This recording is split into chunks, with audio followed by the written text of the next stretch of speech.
Olá, sejam bem-vindos ao Da Hora, jornalismo independente, comprometido com a verdade e conectado com você.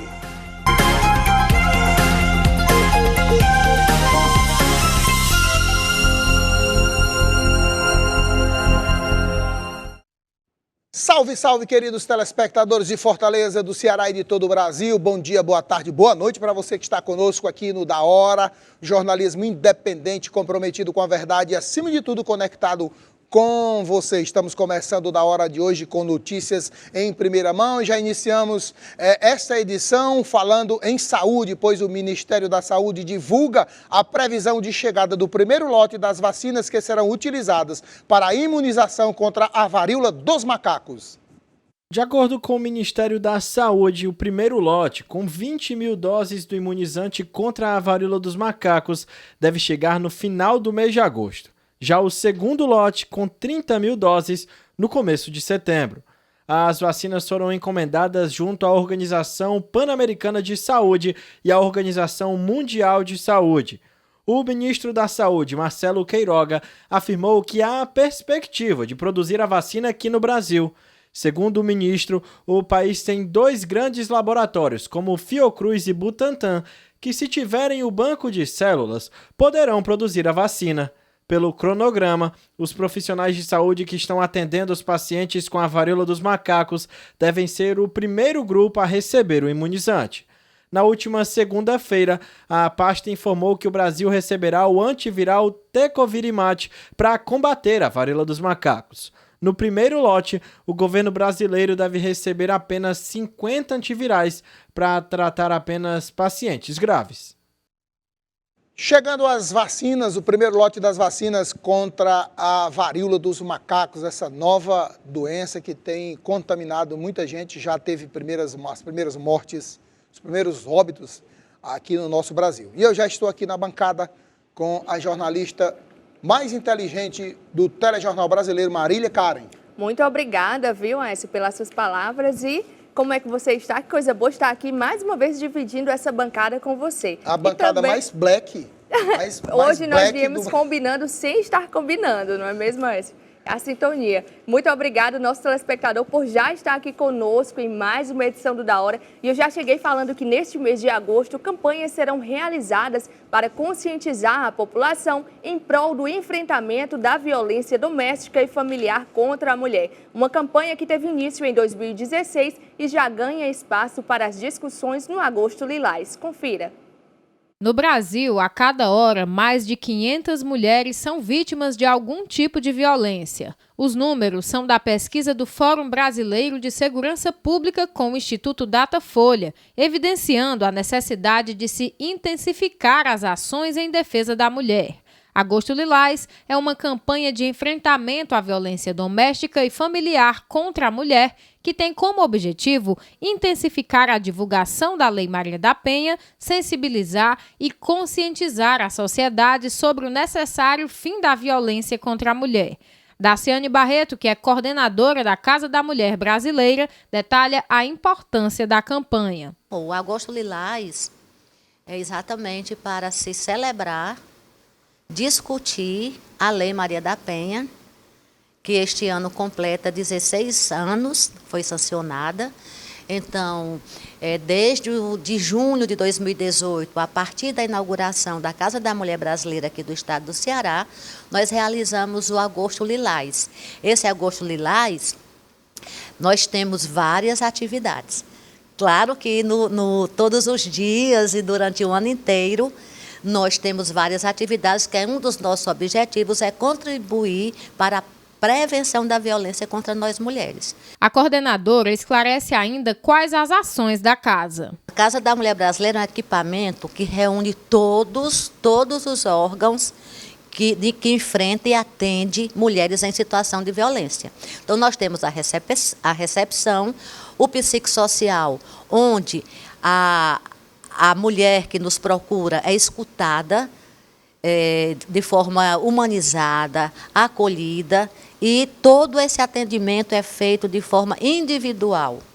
Então, as mulheres, a partir dessa escuta qualificada, ela é encaminhada para o local, o órgão onde realmente ela vai ter o acesso de primeira entrada. Daciane Barreto fala em quais casos a mulher pode procurar a Casa da Mulher Brasileira e enfatiza como as pessoas podem fazer denúncias. Bom, então as violências, né, que estão dentro das diretrizes da Lei Maria da Penha, é a violência moral, sexual, física, psicológica e patrimonial. Inclusive, a violência psicológica hoje entrou no Código Penal brasileiro, porque, inclusive, o agressor ele pode ser sentenciado e pode cumprir prisão, né? Pode ser detido, pode cumprir prisão a partir do crime de violência psicológica. Várias ferramentas, né, que as mulheres podem usar. Né? Nós temos o 180, né, que é um recurso muito importante, que foi em 2010, se eu não me engano. Então, essa ferramenta do 180 é importante, inclusive preserva o anonimato de quem está denunciando, porque necessariamente não precisa ser a mulher que está sofrendo a violência, mas uma vizinha, um familiar, um amigo pode fazer uso dessa ferramenta, como também pode vir aqui a Delegacia de Defesa da Mulher, dentro da Casa da Mulher Brasileira, denunciar essas agressões.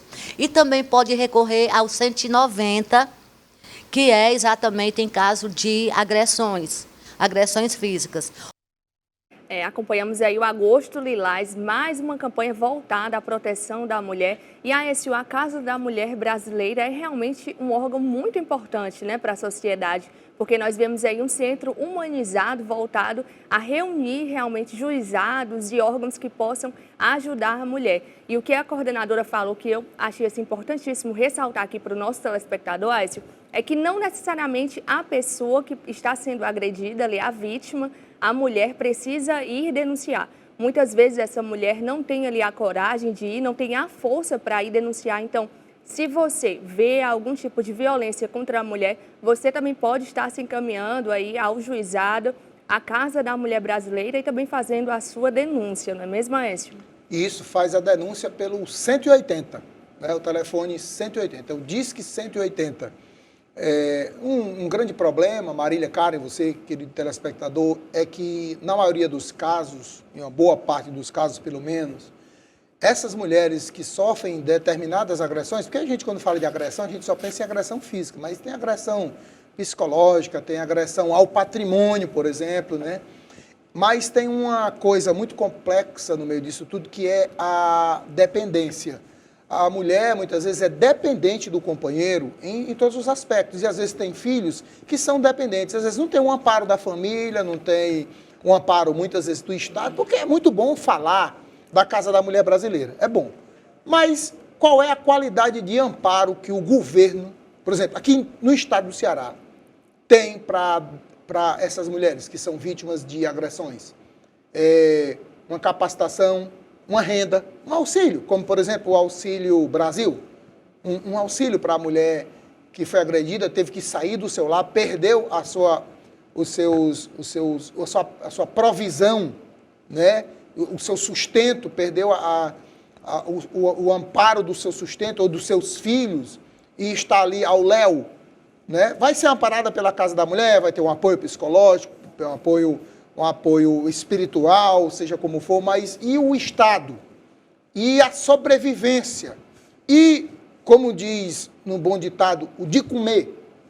É preciso que haja um olhar. Agora, a sociedade precisa acordar, porque às vezes a gente, e eu já passei por isso, eu saber que tem um vizinho que sempre agride a esposa, a gente ouve, escuta, e ninguém fica calado, porque a gente se apega àquele velho ditado que diz que em briga de marido e mulher não se mete a colher. Então não mete a colher não, mas mete a boca no trombone e liga por 180, denuncie, porque às vezes a mulher fica ali coagida, com medo, sem uma perspectiva de um futuro melhor e se submete a ser agredida, às vezes vê seus filhos sendo agredidos, os filhos presenciando, a mulher, a mãe sendo agredida dentro de casa. Precisa haver um olhar de uma forma ampla, não só a Casa da Mulher Brasileira, parabéns, show de bola, excelente iniciativa, mas o Estado precisa se responsabilizar por essa cidadã, eleitora, mulher de bem, de direito, de amparar financeiramente com algum tipo de auxílio, pelo menos provisoriamente, dar uma capacitação, oferecer, fazer convênios com órgãos que traga cursos, treinamentos de capacitação para essa mulher ficar apta a entrar no mercado de trabalho, uma creche para o filho, porque quando a mulher sai, foi agredida pelo marido, fica desamparada, sem pai, sem mãe, sem lenço, sem documento, com o menino para dar de comer, não tem nem como trabalhar porque não tem quem cuide do menino. Então precisa haver, não adianta só criar uma lei e dizer que agora é crime, é isso e aquilo, e a mulher vai ser amparada aonde? Então, precisa-se haver estudos e ser apresentado alternativas visíveis, plausíveis, para que essas mulheres sejam amparadas. Esse é o Seu Da Hora. Aqui, o fato vira notícia com a verdade. Nós somos comprometidos com você e daqui a pouquinho estamos de volta, porque agora nós vamos a um rápido intervalo comercial. Fica com a gente.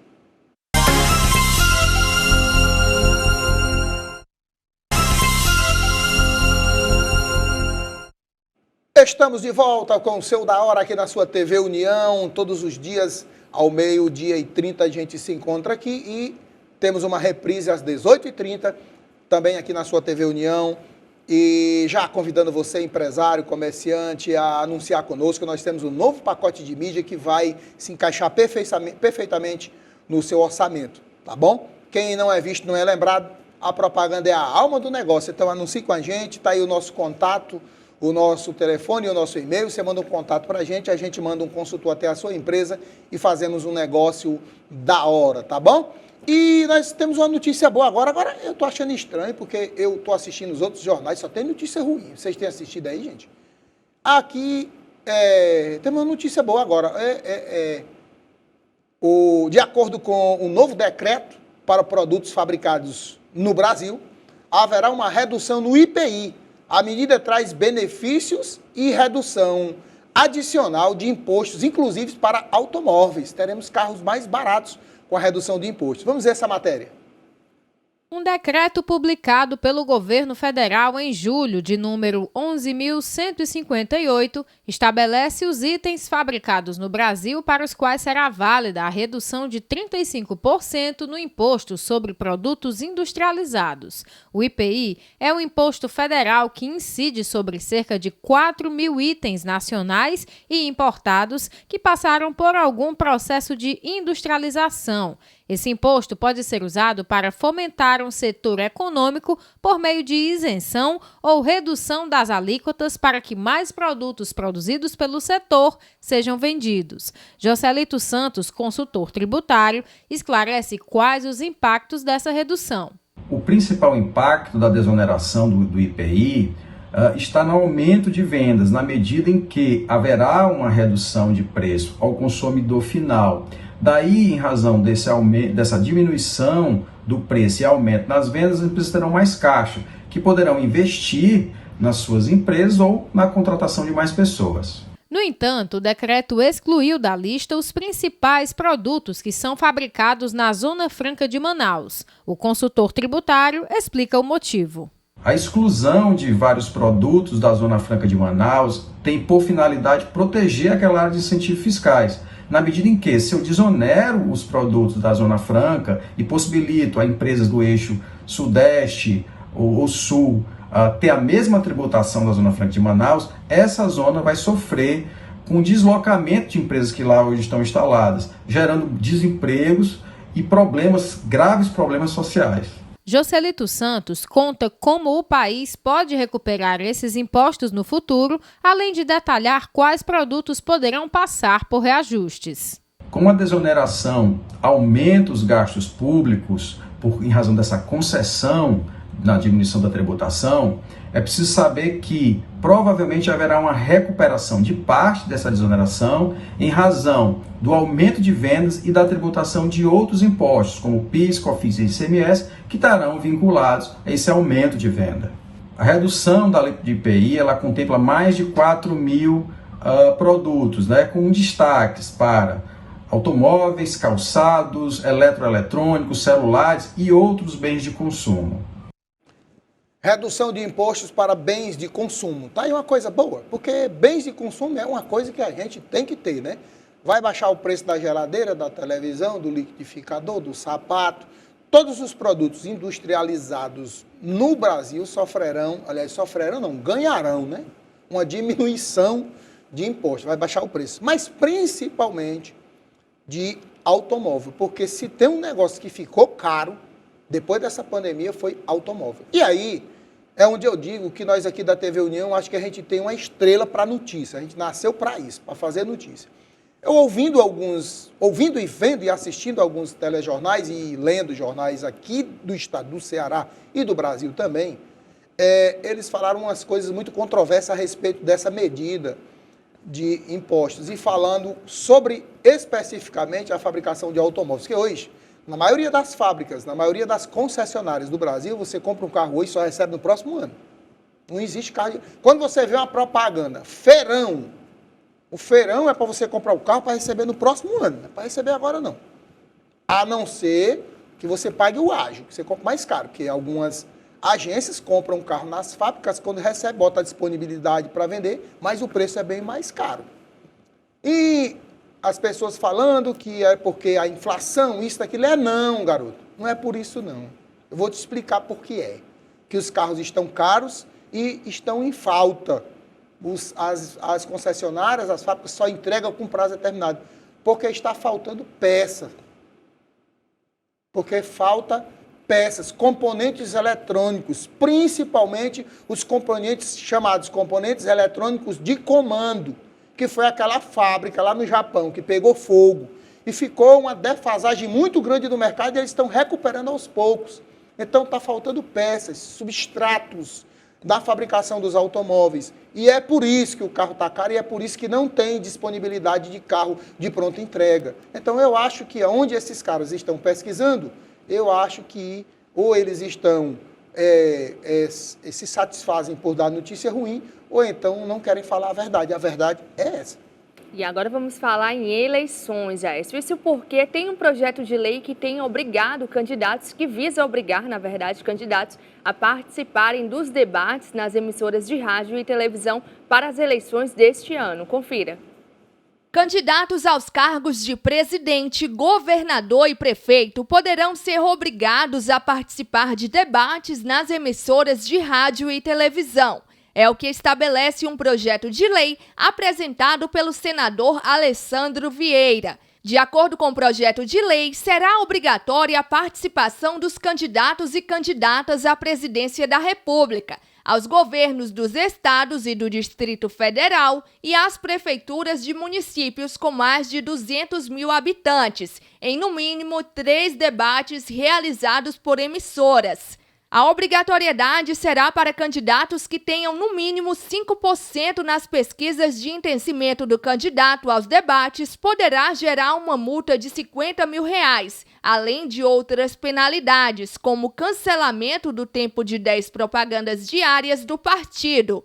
Também está prevista a devolução ao Tesouro Nacional de recursos do candidato dentro do fundo eleitoral. Alessandro Vieira afirmou que os debates são essenciais para garantir um processo eleitoral transparente e igualitário, uma vez que o diálogo e a contraposição de ideias fazem parte da democracia. Ele lembra que desde as últimas eleições, alguns candidatos vêm se esquivando da participação dos debates organizados por emissoras de TV e rádio.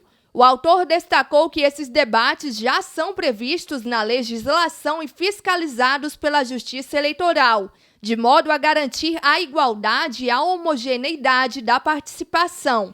Essa previsão prestigia o princípio democrático, pois é preciso comparar visões e submeter as propostas ao questionamento que os debates proporcionam. É o que declarou o senador por meio de sua assessoria.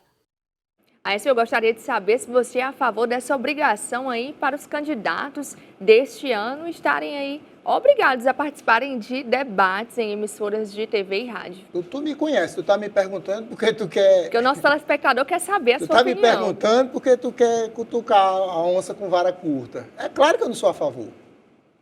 É claro que eu não sou a favor. Eu tô doido para fazer um debate aqui.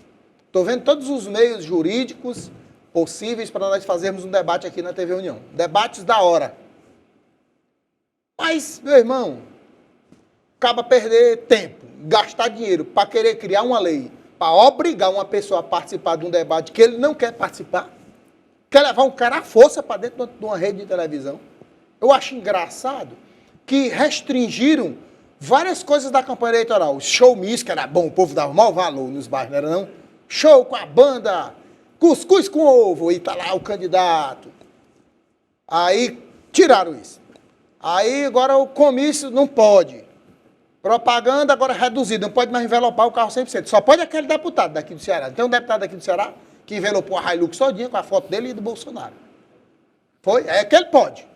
Mas não pode. A limitação é 50 centímetros. A bolinha do lado direito, outro do lado esquerdo e o para-brisa traseira. O adesivo aquele micro perfurado. Que o Detran queria proibir e liberou. Aí restringiu um monte de coisa e agora quer obrigar o cara a participar de um debate. Meu irmão, eu vou contar uma coisa para você. O Brasilzinho invocado, viu esse? Vamos para frente. E agora vamos falar em educação. Isso porque o Ministério da Educação prorrogou até amanhã as inscrições para o ProUni. Confira. O Ministério da Educação prorrogou por mais um dia as inscrições para o programa Universidade para Todos deste segundo semestre, previstas para serem finalizadas hoje. Com isso, os estudantes interessados em bolsas de estudos em instituições privadas de ensino superior terão até amanhã para acessar o site do ProUni e se inscrever no programa. A medida foi adotada após o site do programa ter apresentado problemas de instabilidade. Podem participar estudantes interessados em bolsas de estudos parciais ou integrais em diversas universidades privadas, desde que tenham feito o Exame Nacional do Ensino Médio e atingido no mínimo a média de 450 pontos em cada matéria do exame. Além disso, o estudante não pode ter zerado a prova de redação, nem ter participado como treineiro. O resultado com a lista dos candidatos pré-selecionados será disponibilizado no site do programa e será constituído de 2 chamadas, previstas para o próximo dia 8 de agosto e 22 de agosto de 2022. E falamos agora que a partir de hoje, São Paulo passará a contar com o sinal de 5G. Confira. A partir de hoje, a cidade de São Paulo passa a contar com o sinal de telefonia 5G. Segundo a Agência Nacional de Telecomunicações, a ativação do sinal ocorreu devido ao número expressivo de pedidos para a instalação de antenas de 5G, o que superou o previsto no edital que autorizou o uso da nova tecnologia. De acordo com as regras do edital, nessa primeira fase seriam necessárias, no mínimo, 462 estações ativadas até o dia 29 de setembro. Ocorre que até a última terça-feira, a agência reguladora já havia recebido 1.378 pedidos de licenciamento. O número corresponde a quase o triplo de antenas que deveriam ser instaladas na cidade até o fim do ano. Dessa forma, o grupo de acompanhamento da implantação das soluções para os problemas de interferência, ligado à Anatel e responsável pela ativação do sinal, resolveu liberar o 5G na capital paulista. A estimativa é que a cobertura do sinal 5G deve atingir, no primeiro momento, 25% da área urbana de São Paulo.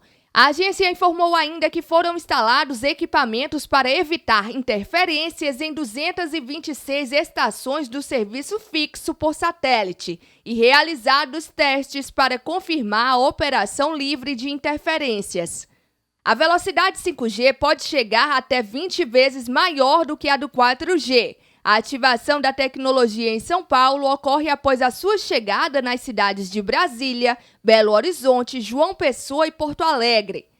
Para contornar possíveis interferências causadas a pessoas que utilizam antenas parabólicas da chamada banda C, a entidade administradora da faixa da Anatel criou um programa para distribuir gratuitamente a famílias carentes das capitais brasileiras registradas no CadÚnico para programas sociais do governo federal, kits contendo novas antenas digitais.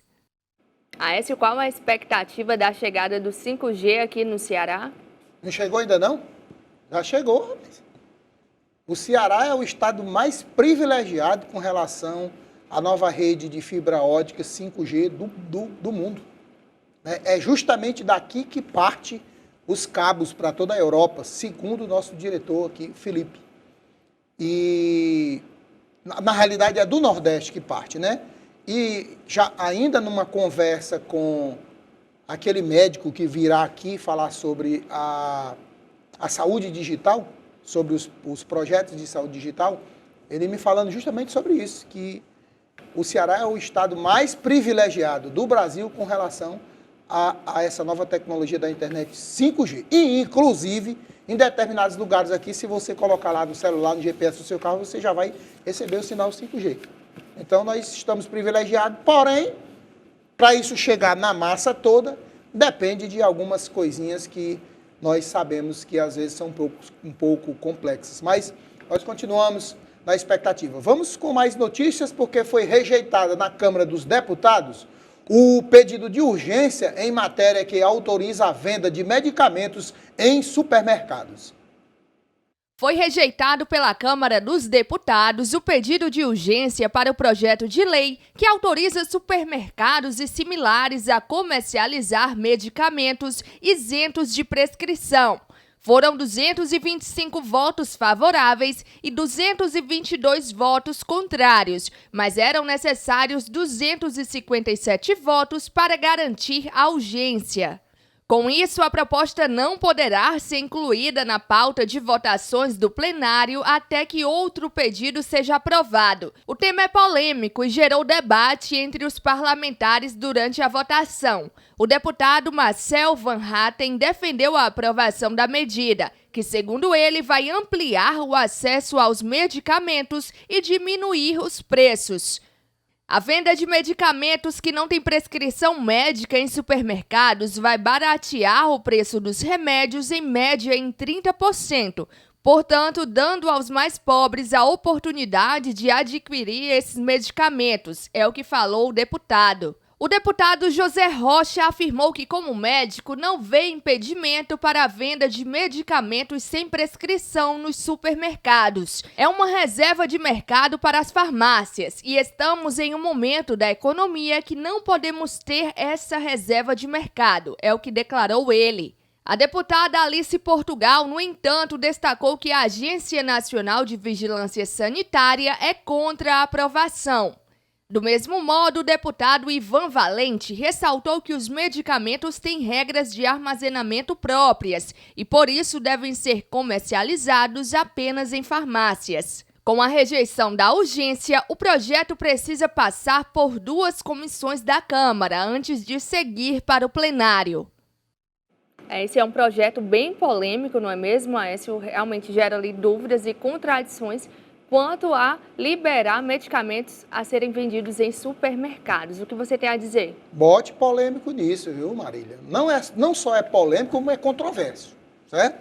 Vou partir de uma ótica aqui bem simples. Eu acho que os nossos japoneses são mais inteligentes do que os dos outros. Quem lembra disso? Vamos colocar aqui na ponta do lápis uma conta simples. Onde é que vende remédio hoje? A farmácia. Nós vamos voltar ao tempo que comprava comprimido na bodega, que já foi proibido, porque as pessoas compravam deliberadamente, de qualquer jeito. Um fato. Outro fato. Se realmente estão querendo favorecer o povo mais pobre, dar acesso a remédio ao povo mais pobre, é muito simples, é só diminuir o imposto. É só regular, ter uma agência funcional e eficaz de regulação de preços de medicamentos. Simples, nem precisa de muito esforço, nem de muito gasto. Regular o preço dos medicamentos e o governo não já dá tanto amparo. para vender remédio nas farmácias. Tem farmácia que bota a propaganda, 90% de desconto. Não já tem o projeto Farmácia Popular? Não já foi criada a lei do genérico para vender remédio barato para o povo? Aí agora quer vender remédio no supermercado? Vai favorecer quem? O supermercado. Quem foi que menos sofreu com a crise? Supermercado. Aécio, não é? Eu provo. Bora comigo dar uma volta na cidade de Fortaleza? Vamos ver supermercados que antes da pandemia vendia 200 mil por mês, estão vendendo 600 mil hoje. No subúrbio. Abrindo lojas. Tem a rede de supermercado aqui de Fortaleza que eu vou dizer uma coisa para você. Daqui a pouco vai ter supermercado até dentro do mar, que não vai mais caber aqui na... Entende? Agora, um outro problema, que eu acho que esses caras, eu não sei como é que eles... Aqueles bichos do interior, que puxa varado, que fica com um negócio assim, só olha para lá. Que me perdoe a expressão, você telespectador, mas você, com certeza, você está entendendo o que eu estou falando. A farmácia pequena de bairro, o cara que só tem uma farmácia, duas farmácias, que já sofre com as grandes redes de farmácia que compra medicamento de carrada com preço lá embaixo e nem vende tão barato assim, é só um pouquinho mais barato do que a farmácia do bairro. Já é penalizado por isso, agora vai ter que concorrer com o supermercado. Vai fechar a maioria. Vai ser o quebra-quebra de farmácia, gente desempregado. O cara que já é penalizado lá na farmácia porque tem que ter um farmacêutico de plantão, tem que pagar o piso mínimo do farmacêutico. Vai ficar um monte de farmacêutico desempregado, porque não vai ter farmacêutico no supermercado. Pelo que eu saiba, o projeto não fala sobre isso, não contempla isso. Meu irmão, eu acho que está faltando o que fazer. Tem tanta lei para ser criada no Brasil para favorecer o povo, para favorecer o pobre, a pessoa carente que precisa de benefício, os caras ficam criando esse tipo de lei aí, sem saber nem o que é que estão fazendo. Vamos para frente? E agora falamos que o teletrabalho é regulamentado no Senado. Confira. Foi aprovado na última quarta-feira pelo Senado a medida provisória que regulamenta o teletrabalho e altera as regras do auxílio alimentação. O texto traz definição do teletrabalho e aborda a jornada de trabalho nesse regime e diz que o auxílio alimentação será destinado exclusivamente ao pagamento de refeição em restaurantes ou de gêneros alimentícios comprados no comércio. O texto segue agora para a sanção presidencial. Entre outros pontos, a medida provisória considera o teletrabalho ou trabalho remoto aquele que é prestado fora das dependências do empregador, de maneira preponderante ou não, com tecnologias de informação e comunicação, e que não se configure trabalho externo. Além disso, a medida provisória diz que a negociação da jornada de trabalho ocorrerá individualmente, entre o trabalhador e o empregador. Os empregados em regimes de teletrabalho ficam submetidos às disposições previstas na legislação local e nas convenções e acordos coletivos de trabalho na base territorial onde o empregador contratou o trabalhador. Aprendizes e estagiários também poderão fazer teletrabalho. A medida provisória diz ainda que o uso de ferramentas como e-mails fora do horário de trabalho não será considerado como sobreaviso e que os empregadores terão que dar prioridade para o regime remoto aos empregados com filhos de até 4 anos de idade. O texto ainda restringe o uso do auxílio alimentação ou vale-refeição em restaurantes ou na compra de gêneros alimentícios comprados no comércio. O governo alega que a regra visa impedir que o auxílio, que tem tratamento tributário favorável, seja destinado à aquisição de produtos não relacionados à alimentação. É isso aí, é o Seu da Hora aqui na sua TV União. Daqui a pouquinho a gente vai comentar um pouco sobre essa matéria do teletrabalho. Tem coisas importantes que precisam ser esclarecidas, tá bom? Mas nós vamos a um rápido intervalo comercial, daqui a pouquinho a gente está de volta.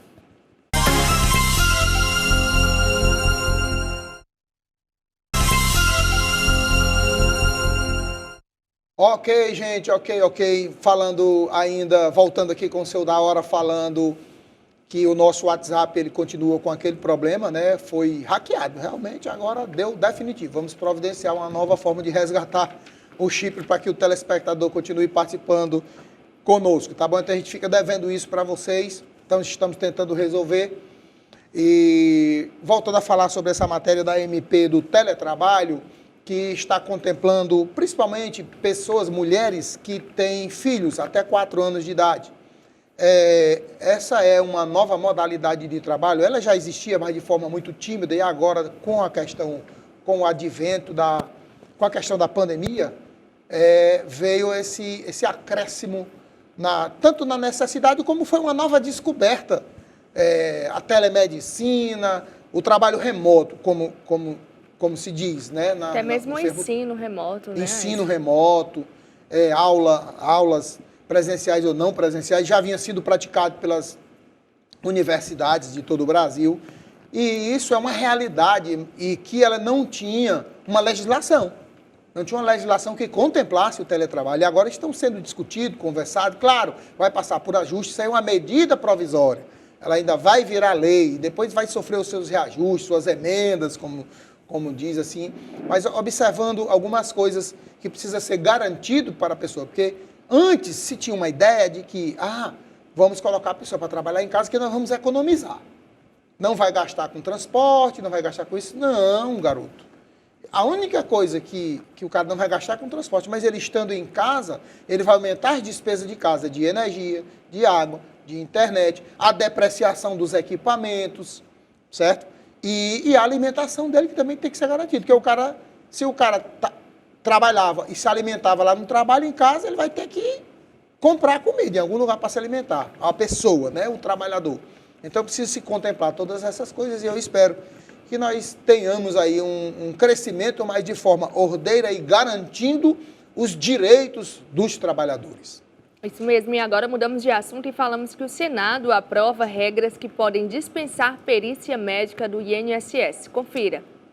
Foi aprovado no Senado uma medida provisória que muda o modelo de análise de pedidos de benefícios ao Instituto Nacional do Seguro Social.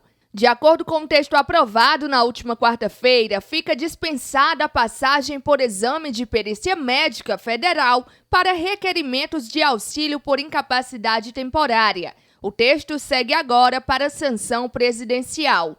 Dessa forma, o Ministério do Trabalho e Previdência irá definir as condições para a dispensa do exame. A pasta definirá quando a concessão do auxílio por incapacidade temporária estará sujeita apenas à análise documental, incluídos atestados e laudos médicos. Esse modelo foi usado nos anos de 2020 e 2021 devido às restrições causadas pela pandemia de Covid-19. Segundo o governo federal, o objetivo da medida é reduzir o prazo de espera do agendamento do Serviço de Perícia Médica Federal, que atualmente leva em média 60 dias e conta com 738 mil pedidos pendentes. Aécio, mais uma aprovação que visa diminuir a burocracia nas filas do INSS. O que você tem a dizer sobre isso? Olha, diminuir as filas é uma coisa boa, melhorar o atendimento é uma coisa boa. Só eu fico com uma pequena preocupação, uma pulgazinha aqui atrás da orelha, com relação ao atendimento. Porque, por exemplo, nós sabemos que você ser atendido no INSS, além de ser burocrático, você ainda é muito maltratado, muito mal atendido. Essa é uma verdade, certo? Fato. Esses dias eu conversando com uma pessoa e ele me falou que levou um parente para fazer uma perícia no INSS. Chegaram lá para sofrer um acidente, está impossibilitado de trabalhar, aí o cara sentou lá na banca e o perito, ou funcionário do INSS, como vai o senhor? Quando apertou a mão dele, comentou assim: o senhor está bem, apertou minha mão forte, com força, o senhor está bem. E negou o benefício do cidadão. Não sei se foi porque apertou a mão e tal, mas, gente, venhamos e convenhamos. Tem pessoas que parece que gostam de dificultar as coisas dos outros. Mas eu espero, fico na torcida de que essa nova medida melhore o atendimento, mas que tenha respeito pelas pessoas que realmente estão precisando do auxílio temporário, auxílio doença, auxílio por acidente, alguma coisa assim. Mas eu queria bater um papo com você que está nos assistindo aqui no Da Hora, você que é empresário, comerciante, queria convidar você a conhecer o nosso plano de mídia e vir anunciar com a gente. Nós temos pacotes que vão contemplar a sua empresa dentro do seu orçamento. Tá bom? Ligue para a gente, mande um e-mail, nós enviamos um consultor até a sua empresa e fazemos um negócio que vai ser da hora, tanto para nós como para você. Nós queremos a sua parceria aqui conosco. Queria falar um pouco, Marília, aqui sobre as convenções dos partidos, as mudanças. Ontem nós falamos sobre a Soraya Tronic, né? Aquela advogada sul-mato-grossense que se elegeu senadora lá pelo Mato Grosso do Sul e que agora pleiteia a cadeira da presidência da República pelo seu partido e que aqui no Ceará embolou o meio de campo na situação do capitão Wagner. Mas hoje as pesquisas indicam o capitão Wagner bem à frente do Roberto Cláudio. Pesquisas no interior do estado de Ceará, Zona Norte, capitão Wagner levemente empatado, tecnicamente empatado. Mas na Zona Sul, Cariri, região Jaguaribana, o capitão Wagner bem folgado na frente nas últimas pesquisas. E pesquisas também para senador, porque o imbróglio do senador está ainda relacionado muito mais ao PL. Por quê? Porque existe 4 candidatos a candidatos. Mas na frente, na preferência, nas articulações do partido está o Alberto Bardavil, o nosso presidente aqui da TV União. Está na frente nas pesquisas, é o queridinho do partido e o queridinho do Ceará para disputar a cadeira do Senado contra os outros candidatos que já estão aí. O Camilo Santana desponta como o candidato mais forte. Mas quem decide é o eleitor e a eleição ainda é em outubro. Vamos para frente, que atrás vem gente. E falamos agora que, de acordo com o Ministério da Agricultura, mais de 370 mil famílias receberam títulos de terra desde 2019. Confira.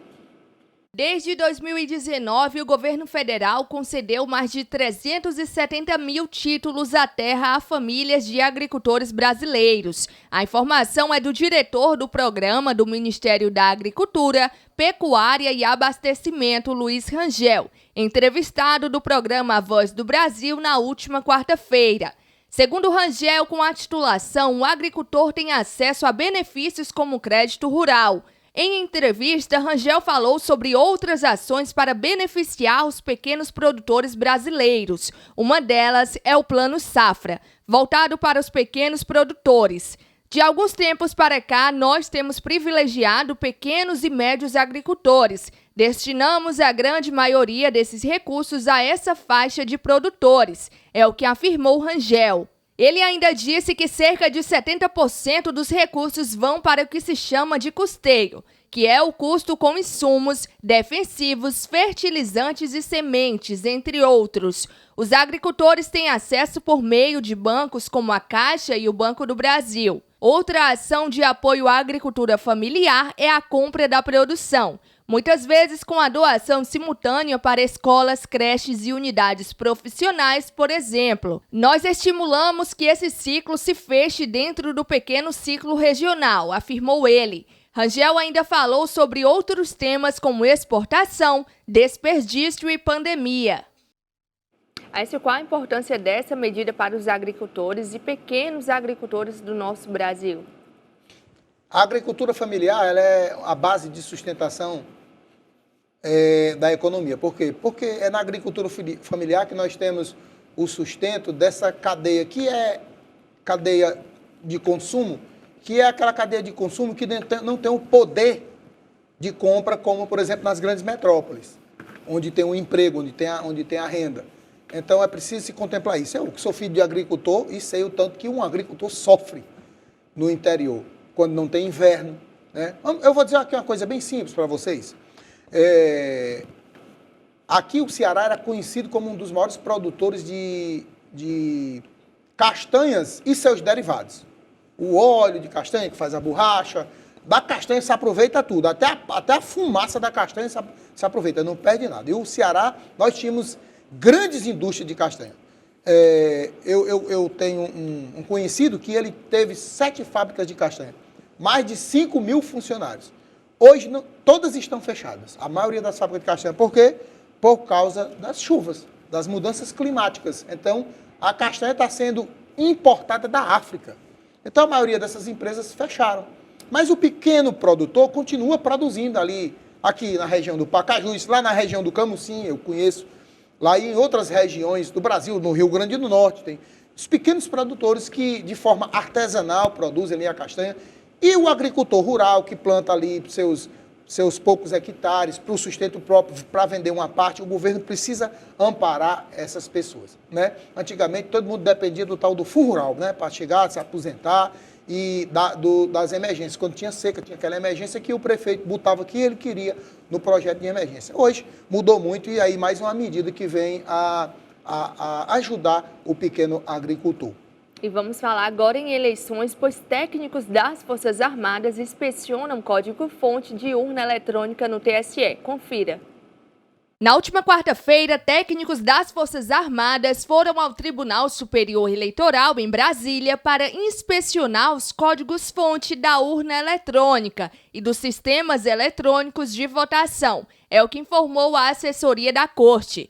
Pelo cronograma de trabalho, pela manhã foram feitas reuniões explicativas com técnicos da Justiça Eleitoral. E hoje à tarde, os códigos-fonte começam a ser inspecionados em uma sala instalada pelo TSE em sua sede, especificamente para este fim. O código-fonte é um conjunto de comandos e instruções escritos em linguagem para computadores, que integram um programa capaz de acionar o funcionamento de equipamentos eletrônicos. A inspeção dos códigos-fonte das eleições por integrantes das Forças Armadas ocorre após o ministro da Defesa, Paulo Sérgio Nogueira, ter enviado na última segunda-feira um ofício ao TSE pedindo acesso urgentíssimo aos dados.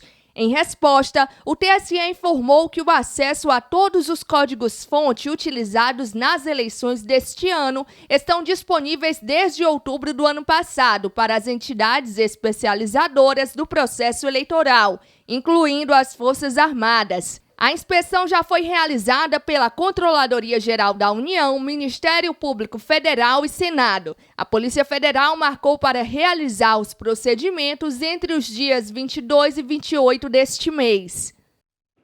E nós conseguimos recuperar aqui as mensagens do nosso WhatsApp. E Aécio, já tem aqui uma pergunta e a participação de uma telespectadora. É a Ana, que fala a respeito da notícia que a gente deu a respeito dos medicamentos sendo vendidos nos supermercados.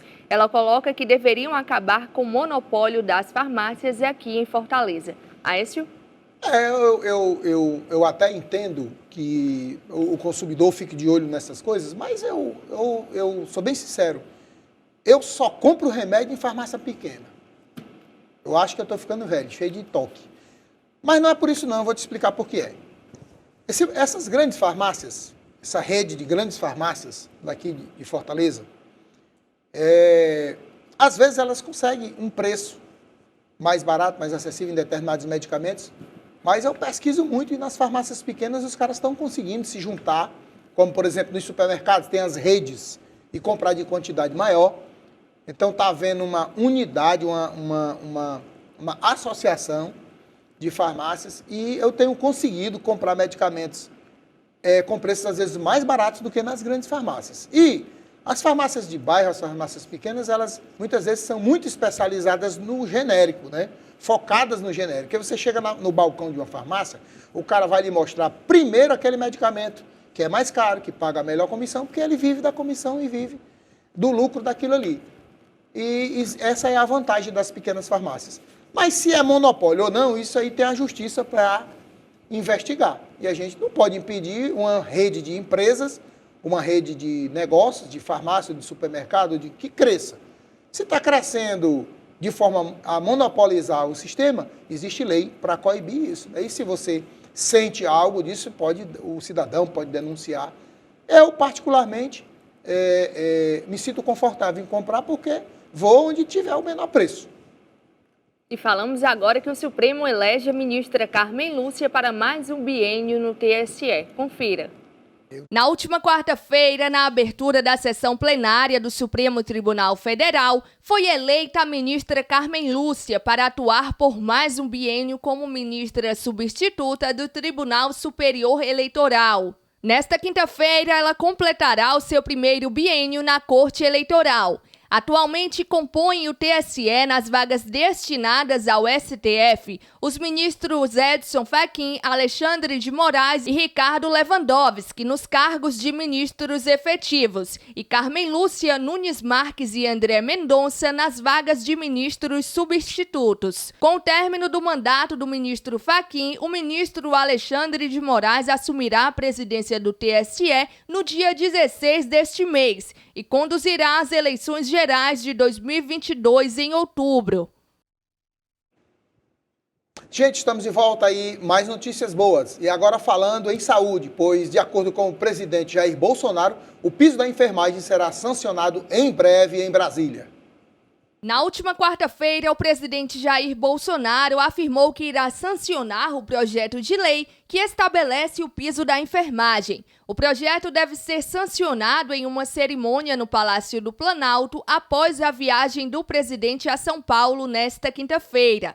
Em maio, Bolsonaro já havia afirmado que iria sancionar o novo piso salarial de enfermeiros, técnicos, auxiliares e parteiras, e que estava no aguardo da definição sobre qual seria a fonte de custeio.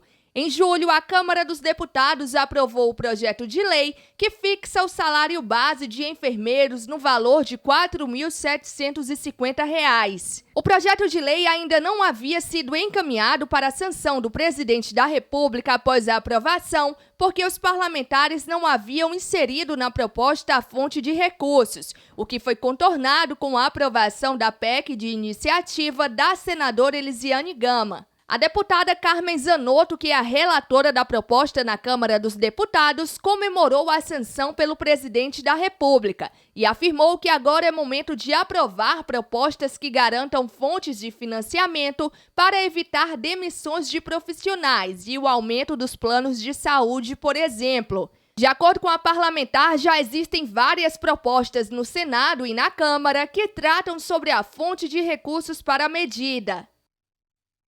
Aécio, nós já tínhamos falado aqui no Da Hora sobre a PEC da enfermagem e agora o presidente Jair Bolsonaro confirmou que irá sancionar o aumento do piso salarial para essa categoria.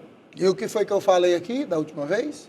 Que o presidente estava com a caneta na mão, só esperando a hora de assinar. Vai assinar. Notícia boa para os profissionais de enfermagem. E só falta agora melhorar aqui no Ceará, né? Só falta o governo do estado, através da Secretaria de Saúde, empossar aquelas pessoas que passaram naquele concurso. No FunSaúde, né? Falta só ele empossar. Porque ele empossou 300, né? Para dar uma limpada de barra. Vamos aqui, para dizer que está arrumando emprego. Mas só que passaram 15 mil, né? Foram 15 mil? 60 mil inscritos, não foi? Para ser chamado 6 mil, se não estiver enganado. Chamaram 300. 5%. Para que fez o concurso? Chama o povo, governadora. Isso mesmo, e agora falamos em economia, pois investimentos em petróleo e gás alcançarão 102 bilhões de reais por ano até 2025. Confira.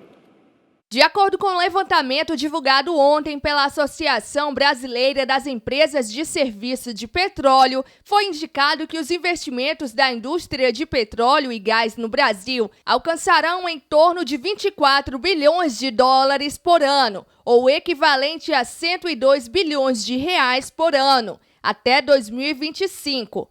O secretário executivo da associação, Telmo Giorgi, explicou que esse valor é baseado nos investimentos que o Brasil vai fazer nos próximos anos e dos quais o pré-sal corresponde a 62% hoje.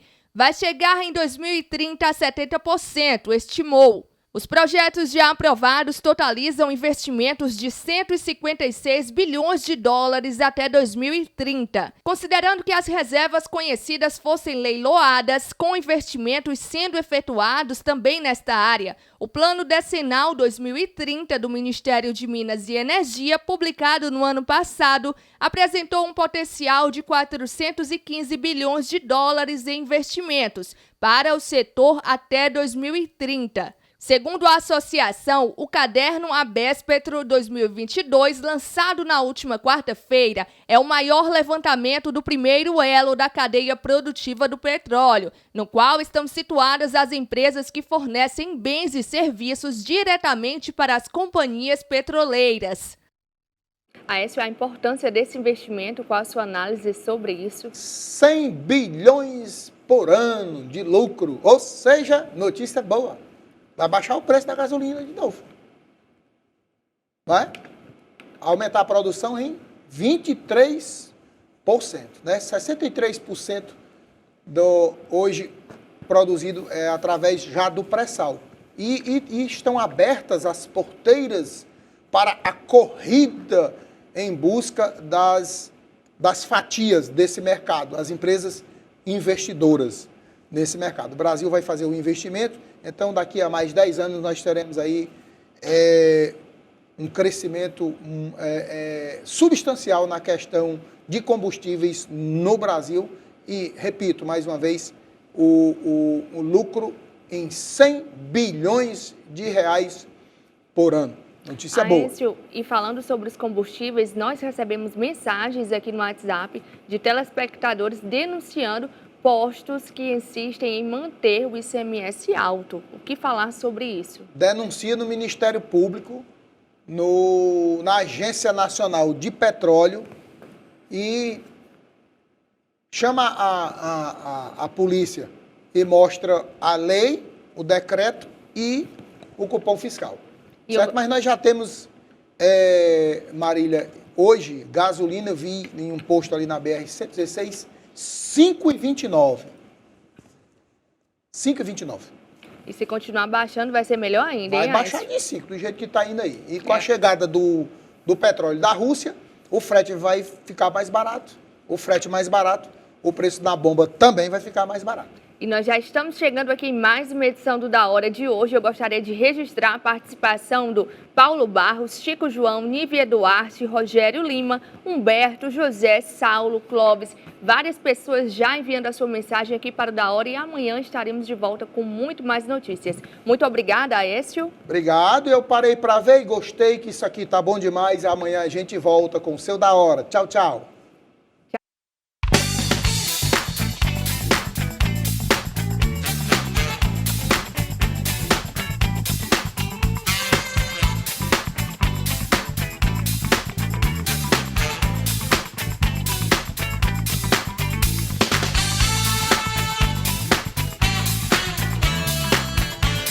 Eu não sou o melhor, mas especialista de boa comida, Frigideira do Johnny.